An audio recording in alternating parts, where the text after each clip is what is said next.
Bueno, el siguiente es un tremendo tema y requiere el compromiso de cada uno de nosotros. En especial, avanzan los preparativos para la enorme cumbre COP25 que se realiza en Santiago en el mes de diciembre. Los ministros de Medio Ambiente de 35 países se han reunido en Alemania para preparar los temas de discusión que van a terminar con un acuerdo, esperemos, a fines de este año aquí en nuestro país. Para hablar de este evento muy importante, Mónica Araya ya está con nosotros. Ella es de Costa Rica, es doctora en gestión ambiental, experta en energías renovables y movilidad eléctrica. Le agradecemos, por supuesto, estar junto a nosotros en Mundo Plus Vanguardia. Muchísimas gracias por tu tiempo y tu disposición. Creo que en otra vida fui chilena, porque me encanta Chile, he venido como 12 veces ya. Bueno, yo creo que en otra vida fui de Costa Rica, ¿Ah, sí? Y sobre todo de la playa. Pero bueno, esa será materia de otra conversación. Me gustaría partir, a ver si tú nos puedes explicar o explicarle a la gente la dimensión y la importancia de esta cumbre, para que lo tengan como claro. Por supuesto, y es muy importante justamente aterrizar esta cumbre en ese lenguaje ciudadano. Ahora que venía al canal, venía justamente conversando con el señor que me trajo a ver cómo él, desde su auto y como chileno que maneja todos los días, entendía una COP. Y me doy cuenta que justamente hay que ayudarle a las personas a quitar esa idea que si es cambio climático es tema solo de gente experta. De científicos. De científicos. Justamente eso me decía él. Ah, entonces es una cumbre de científicos. Y le dije, no, es un proceso en el marco de las Naciones Unidas para que los países se pongan de acuerdo en varias cosas. ¿Qué cosas, por ejemplo? Bueno, ¿en cuánto bajamos emisiones? ¿En cuánto tiempo? ¿Cómo lidiar con los impactos? Que son dos preguntas muy diferentes. Yo puedo apostarle a las renovables y a la movilidad eléctrica, como está haciendo Costa Rica o Chile, y eso no significa que estemos preparados para los impactos del clima extremo. Entonces son dos vertientes de trabajo muy diferentes y las dos nos afectan. Luego está todo el tema muy, muy difícil del dinero. ¿Cómo se paga? ¿Quién paga? ¿Cómo se financia y por qué? Y obviamente hay toda una demanda, sobre todo de los países en desarrollo histórica, del tema de tecnología, crear capacidades en las instituciones. Pero, digamos, en la forma en que podemos aterrizar esto con las personas, porque obviamente hay varios niveles. Si es una conversación con ingenieros, una COP se entiende más por el lado técnico, pero si es una discusión con personas de la calle o con personas trabajando en alcaldías, lo que quieren saber es, bueno, a mí esto, ¿cómo me va a afectar mi día con día? A ver si voy interpretándote bien. La COP es una suerte de gran diálogo sobre medio ambiente, todos los desafíos en todos los planos, financiero, económico, social, medioambiental, en fin, donde están convocados prácticamente todos, especialistas. Los gobiernos. Los gobiernos, pero donde pueden participar básicamente diferentes personas con diferentes roles, ¿no? Por supuesto.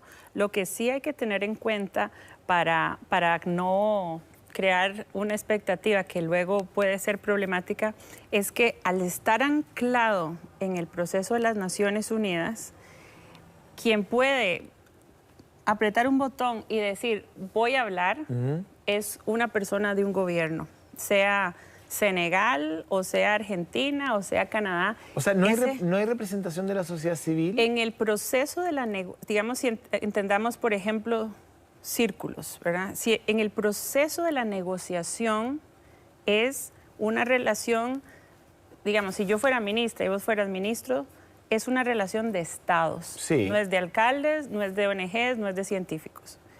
Obviamente, al estar en una sociedad que tiene medios de comunicación, ONGs, personas con opiniones, con estudios, este proceso ha ido creciendo. ¿Por qué se llama COP25? Porque es la reunión número 25. La primera fue en Berlín. Han habido Ahora, todos estos años 5 en América Latina. Claro, uno entendería que, claro, a la hora de firmar los acuerdos no van a haber... sería imposible que hubiesen miembros de la sociedad civil, digamos. Los acuerdos se firman entre estados y los estados se comprometen, los estados y sus representantes. Pero van a tener un espacio sí o no, Claro. digamos, las organizaciones, las sociedades, las comunidades que participan y trabajan por el medio ambiente para poder conocer y para Claro. poder dar a conocer supuesto. también sus inquietudes. Por supuesto. Entonces, si entendemos el proceso es de los gobiernos y ellos son, digamos, los gobiernos son bastante recelosos de que continúe siendo un proceso de gobiernos. Lo que pasa es que a esto se le agrega otra esfera que es lo que llamamos eventos paralelos, que básicamente convocan alrededor del mundo a unas 7,000 personas. Entonces, por ponerles una idea, en la COP pasada, que fue en Polonia, en ese edificio había 22,000 personas. Más o menos 13,000 vienen de gobiernos, o sea, es un montón. Sí. Unas 7,000 personas de todo el mundo están en los pasillos haciendo eventos, hablando con embajadores. ¿No es peligroso y luego 1,500, centralizarlo? perdón, que te interrumpa, Sí. y 1,500 periodistas. Entonces, Pero no hay un riesgo de politizar la discusión. es muy política, porque si vos tenés en una mesa, imagínate, casi 200 países, y vos tenés el de la isla, el de Arabia Saudita, el canadiense, la de Suecia, los de África, y ahí vamos, y los de Bolivia. Pero por eso, ¿no es un riesgo de que la política de alguna u otra manera tiña, Por supuesto, eso ha digamos, sido los justamente acuerdos ambientales? Hoy día vemos que por una posición política y una mirada ideológica, el presidente Trump se sale del Acuerdo de París, Claro, le eso ha quita sido, fondos por a supuesto. la Agencia Federal del Medio Ambiente. Sí, justamente en el marco de las Naciones Unidas, que es el que hay, imperfecto, y hay mucho que mejorar, pero es el que hay varias esferas. En la de los gobiernos, nadie le va a decir, por ejemplo, al gobierno de Chile lo que tiene que hacer porque lo define Chile.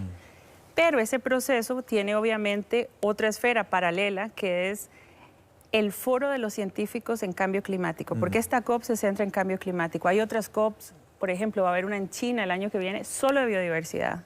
Entonces, a esto lo influye la ciencia y los científicos tienen los datos y los científicos dicen, esta es la urgencia que se deriva de ver lo que está pasando con el clima. Pero obviamente, volviendo a lo que decís, si en la mesa vos tenés un gobierno X cuyo presidente está casado con la industria petrolera, esa posición país va a estar muy enfocada en defender los intereses de esa industria petrolera. ¿Cómo se administran abiertamente, ese juego de intereses, básicamente? vos no sé si de niño jugabas pulso. Ah, es un gallito, dices tú. Es un pulso. O sea, uno en esos... Yo fui negociadora y tengo memorias muy gratas a nivel humano y tengo memorias escalofriantes. Porque nosotros en Costa Rica, y yo creo que Chile es muy parecido, nosotros somos países pequeños, pero nosotros tenemos una idea de que hay que hacer ciertas cosas bien y que sí, son difíciles, pero es que uno en ese proceso ha visto algunas delegaciones llegar a entorpecer todo. No es que llegan a negociar y bueno, te escucho y que... No, llegan tengo a ni un bloquear. interés de abrir ningún canal de negociación contigo, básicamente. Sí, entonces... ¿De países poderosos? Por eso es que el caso chileno y esta COP es muy interesante porque varias cosas están pasando allá afuera. Una es que Guterres, digamos... El convocante. Sí, él va a tener una cumbre de presidentes en septiembre para irle creando espacio al aterrizaje de la COP en Santiago.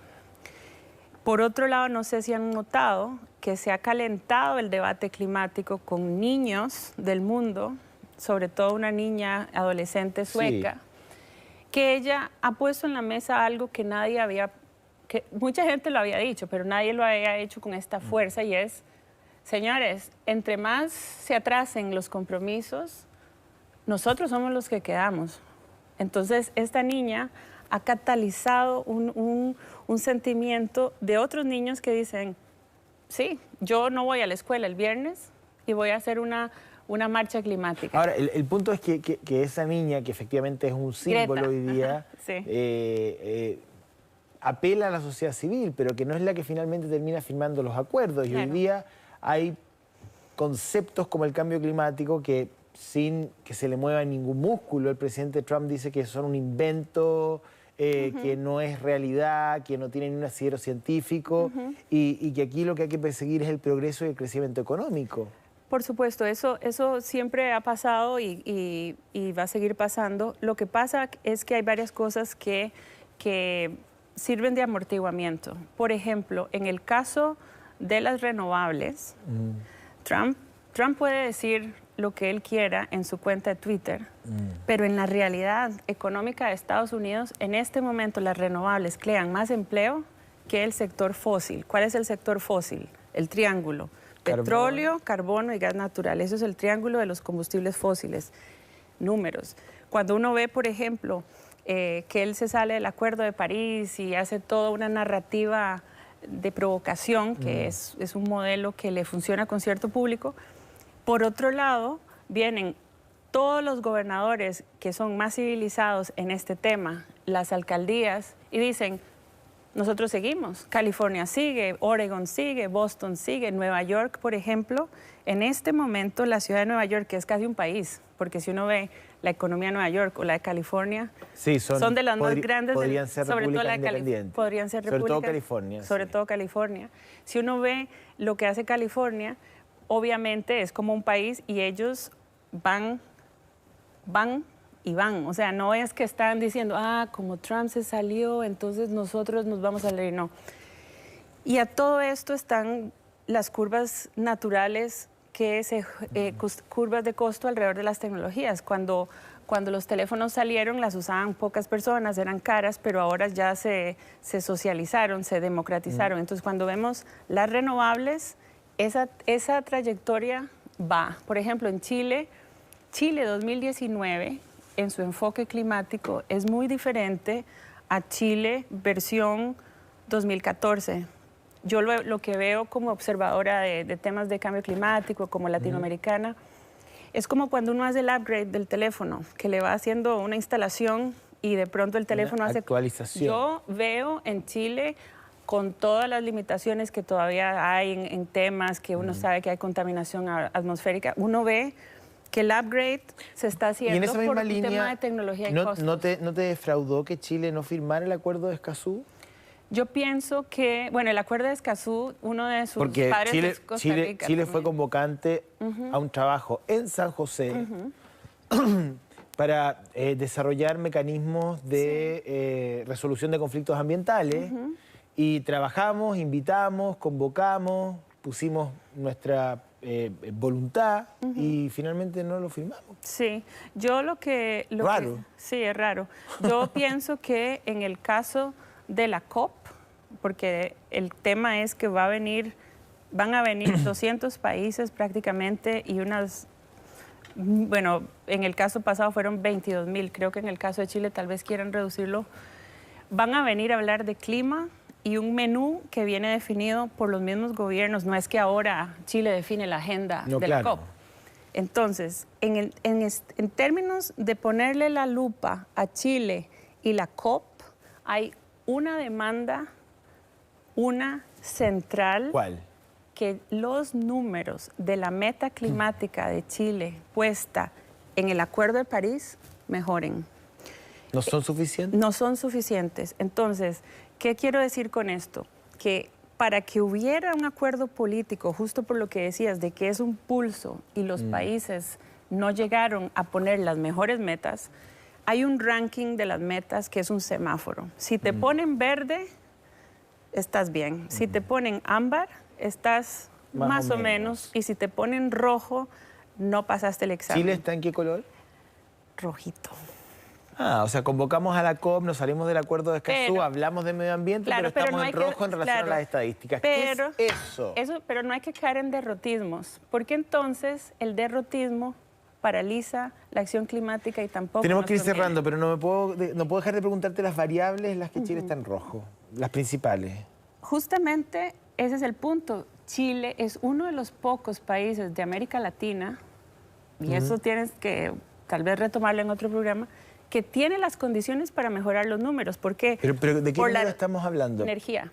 Ya. Porque Chile, entre 2014, que fue cuando estaba un poco conservador con los números, y ahora, ¿qué pasó? 4 años. El boom de la solar, los buses eléctricos, el tema de la eficiencia del sector industrial que ahora tiene tecnologías. Este upgrade ya pasó. Entonces Chile no es, por ejemplo, el caso de otros países latinoamericanos que hoy nadie sabe cómo van a mejorar sus números. Ya, hoy Entonces, día Chile tiene un camino que entonces, puede seguir, pero los números podrían ser mejorados a través de él, digamos. Para no dejar sin contestar lo de Escazú, porque era una pregunta muy importante, el tema es que en el proceso de clima, la demanda o la expectativa para Chile es que mejore los números, y a nivel doméstico, quizás la COP abra ese diálogo, sobre todo con las ONGs que están muy preocupadas para que finalmente con pero lo que quería dejar claro es que estadísticas. Esto del acuerdo está en este momento más en el contexto doméstico, y esta otra, el NDC,